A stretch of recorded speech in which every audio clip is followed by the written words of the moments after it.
दोस्तों, आज हम जानेंगे जॉन मिल्टन के बारे में। पैराडाइज लॉस्ट आप सब लोग जानते हैं इसके बारे में।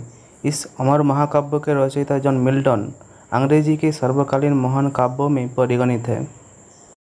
जॉन मिल्टन का जन्म लंदन की चिपसाइड बस्ती बेडस्टीड में 9 दिसंबर 1628 को हुआ था।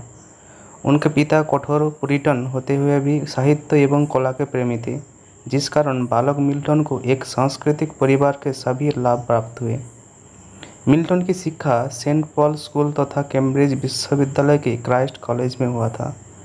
क्राइस्ट कॉलेज में 7 वर्ष तक वहाँ पर पढ़े। 1639 में उन्होंने स्नातक पास किया और 1632 में स्नातकोत्तर। परंतु कॉलेज की पढ़ाई समाप्त होने के बाद भी उनका नियमित एवं सुनिश्चित अध्ययन जारी रहे। उनके पिता की इच्छा थी कि वो चार्ज में नौकरी करे अर्थात पादरी बने, परंतु अपने अंतर्मन से मिल्टन कभी ये बात स्वीकार नहीं कर पाए। किसी अन्य व्यवसाय में जाने की भी उनकी रुचि नहीं थी।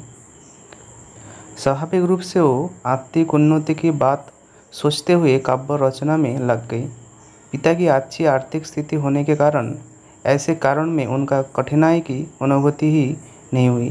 कैम्ब्रिज छोड़ने के बाद वो अपने ग्रामीण निवास पर रहने लगे, जो लंदन में से करीब 17 मील दूरी बकिंघमशायर में हंटन में था। मिल्टन बाल्यावस्था से ही अध्ययन में इस कदम निमग्न रहते कि प्राय आधी रात तक पढ़ने की राह जाते थे।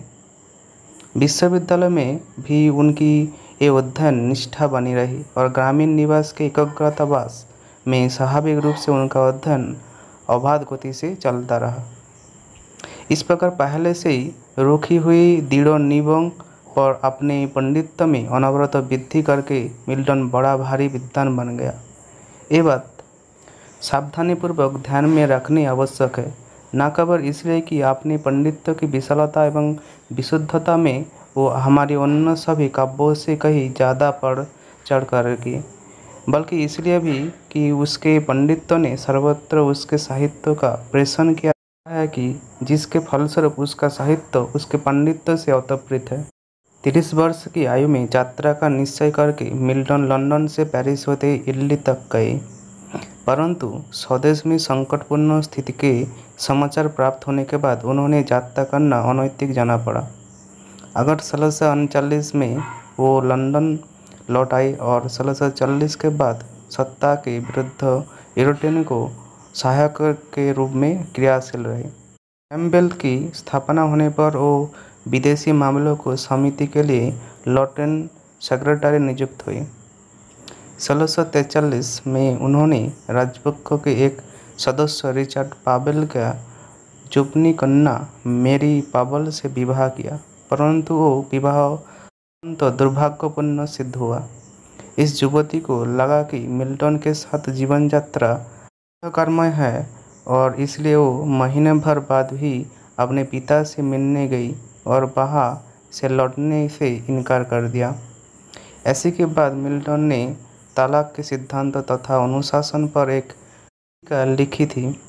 1645 से पुणे उनकी पत्नी लौट आई और 3 पुत्रियों के माँ बने के बाद 1652 में उसका निधन हो गया।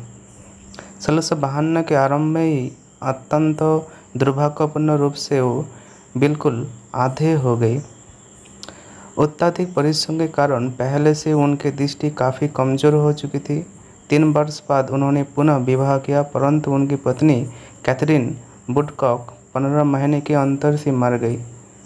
राजसत्ता के पुनर्स्थापना के बाद मिल्टन को कैद कर लिया गया और उनकी 2 पुस्तकों को राजकीय आज्ञा से जला दिया गया, परंतु शीघ्र ही वो मुक्त हो गई। धीरे धीरे उनकी राजनीति प्रसिद्धि समाप्त हो गई। अब वो अंध तो थी ही, साथ ही निर्धन और अकेला भी थी, जिस निमित्त उन्होंने इतना परिश्रम और बलिदान किया था, जिसकी असफलता से उन्होंने महान हो रहा था। उन्होंने तीसरा विवाह एलिजाबेथ मिन्सल से किया था, जिससे वृद्धावस्था में ही उन्होंने आराम मिल रहा था। तथापि पहली पत्नी की पुत्रियों के कृतज्ञतापूर्वक व्यवहार के कारण उन्होंने महान कष्ट भी झेलना पड़ रहा था। ऐसी कर्ममय एवं दुखपूर्ण परिस्थिति में उन्होंने महान काव्यात्मक योजनाओं को अपनाया और ऐसे क्षेत्र में जीवन की चरम सफलता प्राप्त करके 8 नवंबर को उनका देहांत हो गया।